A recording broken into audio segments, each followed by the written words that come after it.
Hi everybody and welcome to this week's Tune In Tuesday. I'm currently on Tregantle Beach, which is in southeast Cornwall. Now this is a bit of a weird start to my Tune In Tuesday because I've actually been filming down here for the last hour or so, and I've already recorded the intro to my video, but I want to redo it because when I first got down here this morning, it was so overwhelming to see the scale of the microplastic issue down here on the beach. What you can see to the left of me here, all of these pieces, these multicoloured specks on the sand, that's all plastic, that's all microplastic. It's not shells, it's not anything natural, that's all plastic. And when I first got down here, I was so shocked. I couldn't believe it. I was completely taken aback because I've never seen it this bad before. And it was grey, it was raining, it was miserable, and I felt just this unbelievable feeling of shame and hopelessness.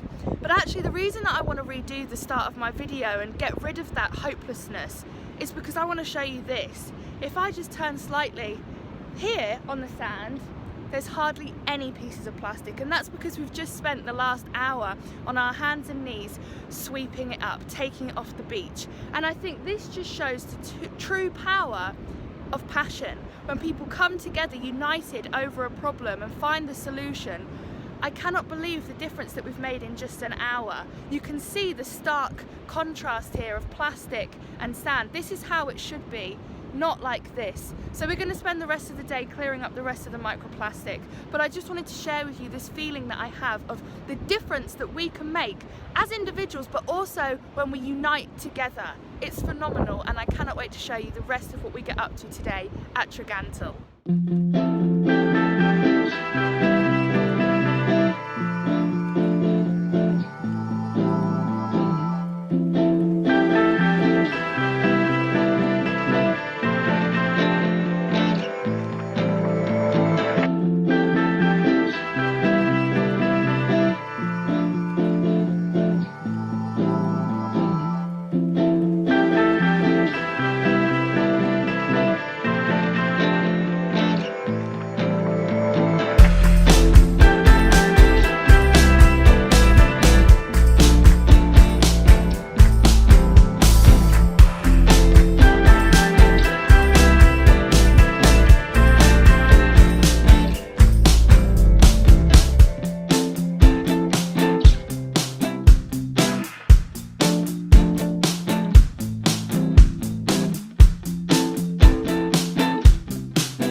We've just stopped to have some lunch, some gorgeous pasties made by Rob, and we're having a little bit of a competition who's found the coolest thing so far. And it wouldn't be fair for us to judge it ourselves, so we want you to help us. So we've got quite a collection here, loads of stuff, Lego flippers, all sorts of random items, and we've all picked our top one item that we found, and we need your help to vote on which is the coolest. So my entry is this Esso Blue man. You can tell because he's got his thumbs like this, and we think late 60s, early 70s maybe? So, yeah. Okay, so that's my entry there. Dad? Got this funny little frog pyro thing. It's maybe a bit of a plastic motorbike melted in together. That's so cool. A funny little frog with a piece of plastic motorbike. That's a good entry. And Rob? Well, mine's just this little guy. I'm going to have to big him up somehow. It's just a little seated figure, probably from a toy, maybe an army. Looks like he's got a helmet on, so maybe an army guy. I just like the figures. Yeah, very cool. Yep. Okay, so there's our 3 entries. So if you can comment below which one your favourite is, and then we'll have our winner. But bearing in mind that this is only halfway through our clean, so we might have some things to top it by the end of the video.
I think the key thing here today, what we've seen is this isn't litter that's come in recently with the storm. This is litter.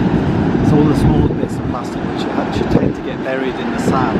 So this is all like historic litter, if you like. Some of it will go back 50 years. It's been building up in the sand, and the storm has merely stirred the sand up like a washing machine and brought it all to the surface.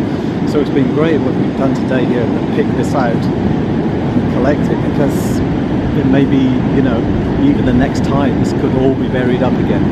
So I feel like we've been reversing time here, clearing up litter from 50 years ago. I don't think anyone else found one of these today. It's the Lone Ranger. No! So 5 hours, 20 sacks and 4 buckets filled with microplastics later, and we've finished. We've had to finish because the tide's come in and we've ran out of bags to fill with the microplastics. What a phenomenal day it has been. Please remember to vote for your favourite find of the day. So I'm sticking with my entry of the little plastic man with his thumbs like this. My dad is sticking with his entry of the plastic frog that was melted in with the plastic motorcycle, but Rob is swapping his answer for the Lone Ranger badge, which we think has come out of a cereal box, so it's probably dated back to around the 1960s. As I say, it's been a brilliant, brilliant day, and I want to leave you with something that Rob said to me which really resonated with me. I thought it was such a powerful way of thinking about what we've been doing today. He said, what we have as beach cleaners is a gift. The joy that we get from cleaning the beach, from picking up the plastic, from finding these treasures is a gift. Because imagine if we didn't have this feeling when we cleaned the beach. It would be such a difficult, depressing, hard way to live.